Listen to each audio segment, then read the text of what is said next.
आकाशवाणी प्रस्तुत करता है कार्यक्रम मतदाता जंक्शन।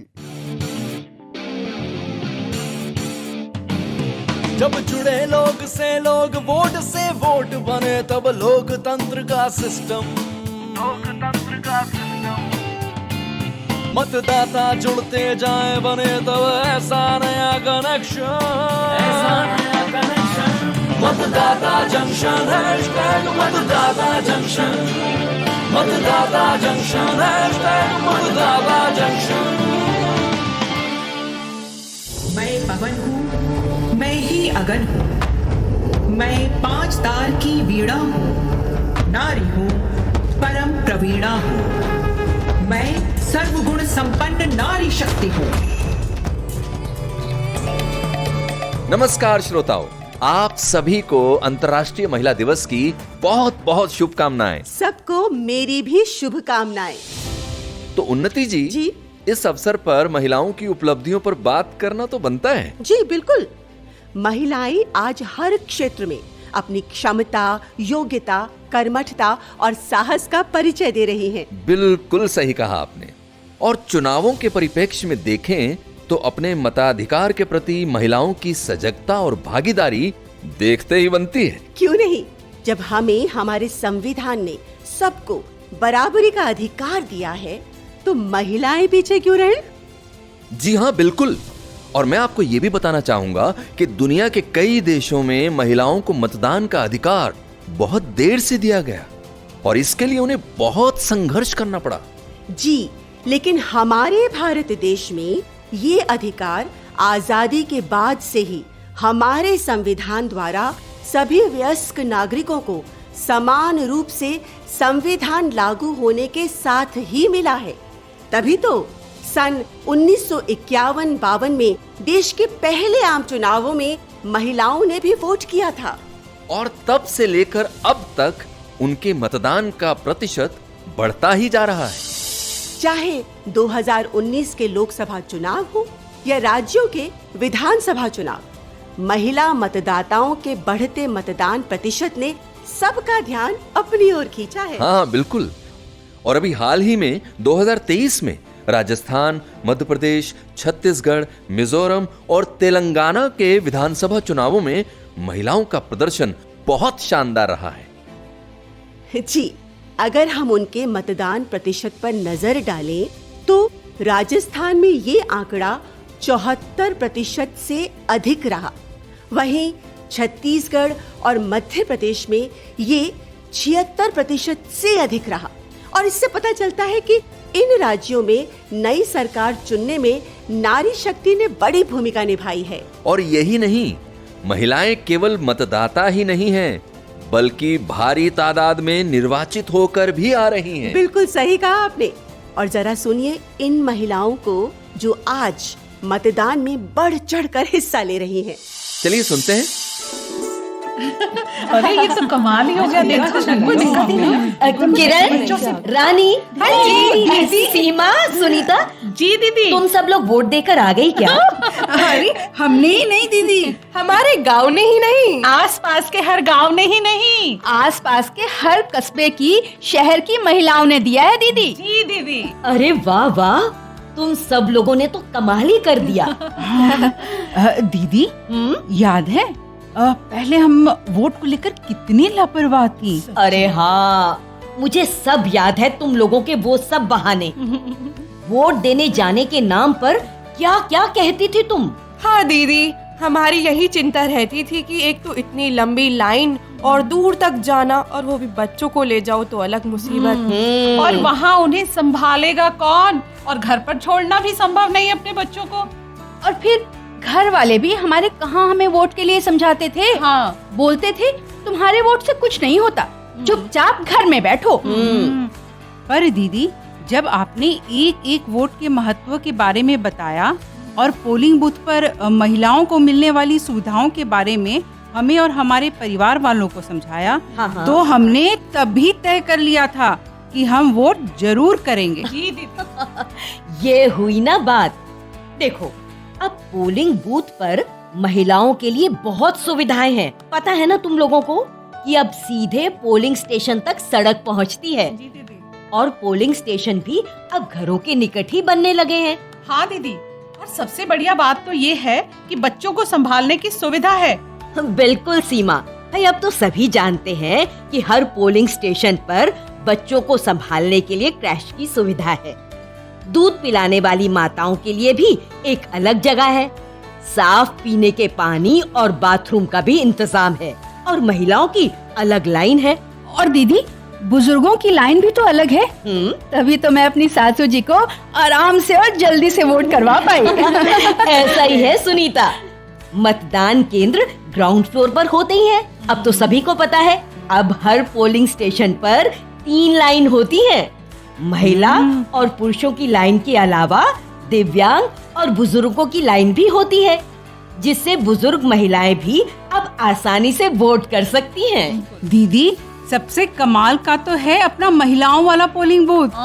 वो क्या नाम बताया था आपने ऐसे पोलिंग बूथ का? अरे क्या था? All women managed polling booth, यानी कि महिलाओं द्वारा प्रबंधित संचालित पोलिंग बूथ, जहां अधिकारी, कर्मचारी, सुरक्षाकर्मी, स्वयं सेवक सभी महिलाएं होती हैं। महिलाओं के प्रबंधित पोलिंग स्टेशन पर सभी पंजीकृत वोटर्स मतदान करते हैं। हाँ वाकई दीदी, अब हम पीछे नहीं रहने वाले। अपने क्षेत्र के विधानसभा चुनावों के बाद अब हम आने वाले लोकसभा के चुनावों में वोट करने के लिए जागरूक भी हैं और तैयार भी। शाबाश! एक मतदाता के रूप में लोकतंत्र में महिलाओं की भागीदारी बहुत महत्वपूर्ण है। हमारी राय यहाँ मायने रखती है। हमारी सूझबूझ से चुने गए उम्मीदवार ही हमारे गांव, कस्बे, शहर का विकास कर सकते हैं। जी दीदी, हम सोच समझकर ही अपने उम्मीदवार को चुनेंगे और इसके लिए हम उनकी पूरी जानकारी को देखेंगे। बिल्कुल ठीक। उम्मीदवार के बारे में जानना बहुत जरूरी है और देखना चाहिए कि कहीं उसकी कोई आपराधिक पृष्ठभूमि तो नहीं। अपने कैंडिडेट को जानने वाले मोबाइल ऐप से तुम्हें ये जानकारी आसानी से मिल जाएगी। इधर आओ, ये देखो, ये है नो योर कैंडिडेट ऐप, यानी अपने उम्मीदवार को जाने। इससे तुम अपने क्षेत्र के उम्मीदवार के बारे में पढ़ती जाओ और समझती जाओ और सोच समझकर वोट करो। अरे वाह दीदी, अब हम वोट करने से पहले पूरी तहकीकात करके ही वोट देने जाएंगी। हम औरों को भी बताएंगे वो जो मोबाइल ऐप है मतदाता की मदद के लिए, वोटर हेल्पलाइन ऐप। हाँ दीदी, वोटर हेल्पलाइन ऐप, जिनका नाम नहीं है मतदाता सूची में, इस ऐप की मदद से हम उनका नाम जुड़वाएंगे।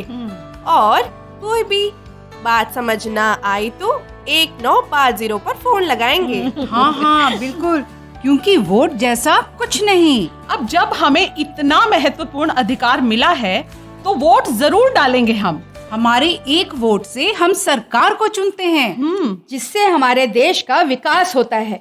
तो फिर कहो सब मेरे साथ, वोट जैसा कुछ नहीं, वोट जरूर डालेंगे हम।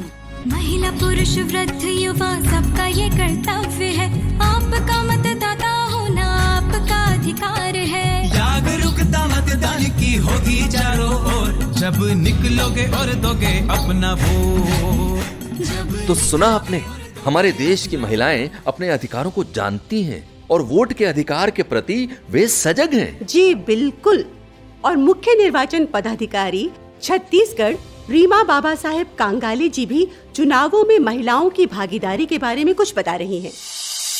जो हमारे महिला मतदाता है वो 2018 की तुलना में जो अब विधानसभा हुए थे 23 में, उसमें उनकी संख्या पुरुषों से अधिक हो गई है। तो सबसे पहले तो मतदाता के रूप में दर्ज कराने के लिए विशेष प्रयास किया गया। जो जनसंख्या में जेंडर रेशियो है महिलाओं का, वो मतदाता सूची में उससे अधिक है। तो हमारे राज्य में जो है 1000 पुरुष मतदाताओं के पीछे 1012 महिला मतदाताएं हैं। सबसे पहले नववधु सम्मान समारोह, ये एक बृहद कार्यक्रम जो है चलाया गया था और राज्य में ऐसे सभी नवविवाहिता जो गांव में नए मेंबर्स के रूप में आती हैं उनको उनकी पहचान दिलाने के लिए उनको सम्मानित किया गया और मतदाता के रूप में विशेष प्रयास किए गए उनको दर्ज कराने के लिए।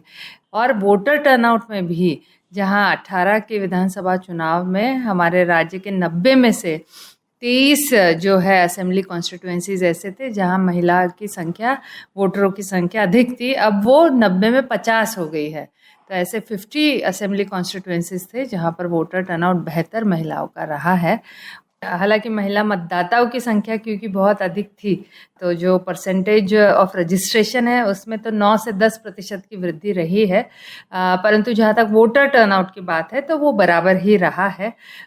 विशेष बात ये रही है, उस समय भी 76% था वोटर टर्नआउट महिलाओं का और इस बार भी 76% रहा, लेकिन विशेष बात ये रही कि जो 50 ऐसे असेंबली कॉन्स्टिट्यूएंसीज थे कि वहाँ पर महिला मतदाताओं का जो प्रतिशत है वो पुरुषों से अधिक रहा।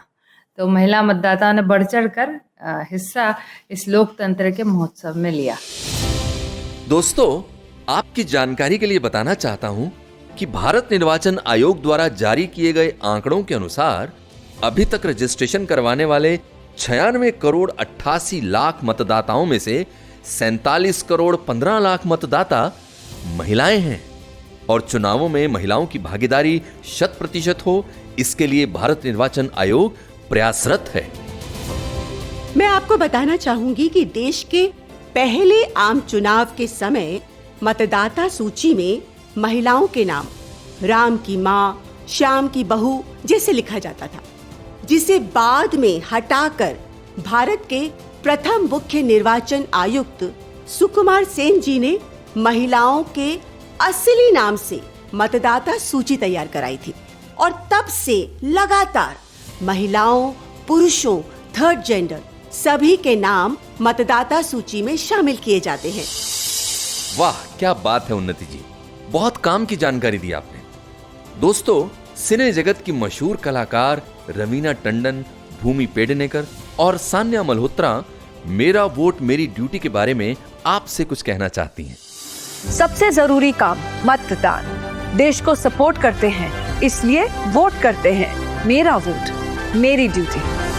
शहर, गांव, कूचे, कस्बे, इलाका रेगिस्तान हो या पहाड़ी, कश्मीर से कन्याकुमारी, कितना भी दूर हो आपका घर, पोलिंग स्टेशन पास ही होगा। तो जाइए, अपनी ड्यूटी निभाइए। दोस्तों, इलेक्शन के दिन चादर तान के सोने वालों या पिकनिक मनाने वालों से मेरा अनुरोध, चुनाव का दिन छुट्टी का नहीं, ड्यूटी का दिन है। जाइए, ड्यूटी निभाइए, ठीक है? मेरा वोट मेरी ड्यूटी। और अब समय है आपसे आज का सवाल पूछने का। आप हमें अपना जवाब अपने पूरे नाम और पते के साथ अगले सोमवार तक हमारे व्हाट्सएप नंबर पर भेज दीजिए। हमारा नंबर है 9999031950। फिर से नोट कर लीजिए, 9999031950। हाँ तो दोस्तों, आज का सवाल है, महिलाओं को उनके असली नाम से मतदाता सूची में रजिस्टर करने की शुरुआत किस मुख्य निर्वाचन आयुक्त के कार्यकाल में हुई? सवाल एक बार फिर सुन ले। महिलाओं को उनके असली नाम से मतदाता सूची में रजिस्टर करने की शुरुआत किस मुख्य निर्वाचन आयुक्त के कार्यकाल में हुई? विजेता को प्रमाण पत्र और पुरस्कार उनके दिए पते पर प्रेषित किया जाएगा। और अब पिछले एपिसोड के विजेता का नाम। पिछले एपिसोड के विजेता का नाम है मुथु करुप्पम, लॉसपेट, पुडुचेरी और सही जवाब है फॉर्म 12D। आपको बहुत बहुत बधाई। तो अब दीजिए हमें इजाजत। मिलेंगे आपसे इसी दिन इसी समय। एक बार फिर से आप सबको अंतर्राष्ट्रीय महिला दिवस की बहुत सारी शुभकामनाएं। नमस्कार। जब जुड़े लोग से लोग, वोट से वोट बने, तब लोकतंत्र का सिस्टम मतदाता जुड़ते जाए बने, तब ऐसा नया कनेक्शन मतदाता जंक्शन, हैशटैग मतदाता जंक्शन, मतदाता जंक्शन, हैशटैग मतदाता जंक्शन। अभी आप सुन रहे थे कार्यक्रम मतदाता जंक्शन। अगले सप्ताह इसी दिन इसी समय मिलेंगे, तब तक जुड़े रहिए आकाशवाणी के साथ।